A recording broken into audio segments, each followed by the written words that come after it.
বঙ্গোপসাগরে সৃষ্ট নিম্নচাপের প্রভাবে দুর্যোগপূর্ণ আবহাওয়া বিরাজ করছে দেশের বিভিন্ন জেলায়। কোথাও কোথাও হচ্ছে থেমে থেমে বৃষ্টি আর দমকা হাওয়া। 5টি বিভাগে ভারী থেকে অতি ভারী বৃষ্টি হতে পারে বলে জানিয়েছে আবহাওয়া অধিদপ্তর। কক্সবাজারে বেশ কিছু স্থানে পাহাড় ধসের ঘটনা ঘটেছে। পাহাড়ি ঢল আর টানা বৃষ্টিতে বৃদ্ধি পেয়েছে বিভিন্ন নদ নদীর পানি, জোয়ারে প্লাবিত হচ্ছে নিম্নাঞ্চল।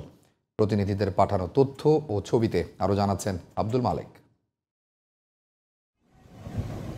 নিম্নচাপের প্রভাবে কক্সবাজারে অন্তত 15 জায়গায় পাহাড় ধসের ঘটনা ঘটেছে। প্লাবিত হয়েছে শহর ও সদর উপজেলার নিচু এলাকা।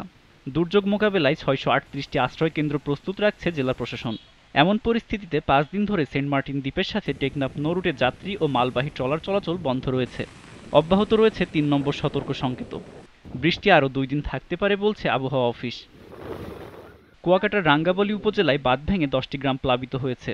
গলাচিপা উপজেলার পানপট্টি বোর্ড এলাকায় বেড়িবাঁধ ভেঙেও 3টি গ্রাম প্লাবিত হয়েছে। 2 দিন ধরে বিদ্যুৎ বিচ্ছিন্ন রয়েছে এলাকার মানুষ। টানা বৃষ্টিতে বিভিন্ন স্থানে জলাবদ্ধতারও সৃষ্টি হয়েছে। পানিবন্দীও রয়েছে কয়েক হাজার পরিবার। বৃষ্টিটা মনে করছিলাম যে স্বস্তির বৃষ্টি, কিন্তু আসলে এটা তো স্বস্তি না, এটা হচ্ছে দুর্ভোগের বৃষ্টি। ঘেরা ছেলে তাও তলাই গেছে, জাল ফল্লা দেওয়া ছেলে তাও ছিটে বিড়ে নিয়ে গেছে। এরপর আমরা কাজকর্ম করতাম, কাঠের কাজ করতাম, তাও যাওয়ার মতো কোনো পরিস্থিতি নাই। কুমিল্লার বাড়ুরা উপজেলা স্বাস্থ্য কমপ্লেক্সের সামনে 4টি বিদ্যুতের খুঁটি ভেঙে পড়েছে। এতে উপজেলার অধিকাংশ এলাকা রয়েছে বিদ্যুৎ বিচ্ছিন্ন। এদিকে রাঙামাটি ও খাগড়াছড়ির পাহাড়ি এলাকায় পাহাড় ধসের শঙ্কায় রয়েছেন পাহাড়ের বাসিন্দারা। এরই মধ্যে পানি বেড়েছে চেঙ্গি ও মাইনি নদীতে। জেলা প্রশাসনের পক্ষ থেকে নিরাপদ স্থানে যাওয়ার আহ্বান জানানো হচ্ছে পাহাড়িদের। ঝালকাঠিতেও বেড়েছে পানি। জেলার সুগন্ধা নদীর পানি প্রবেশ করেছে নিম্নাঞ্চলে। এছাড়াও বাগেরহাট সহ নিম্নচাপের কারণে সারা দেশেই কম বেশি জলাবদ্ধতা সৃষ্টি হয়েছে।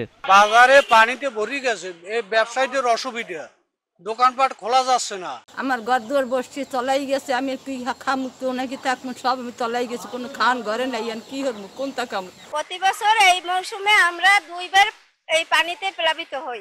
এই সংকট থেকে উত্তরণের জন্য আমরা কর্তৃপক্ষের কাছে দাবি জানাই। আব্দুল মালেক, জিটিভি নিউজ।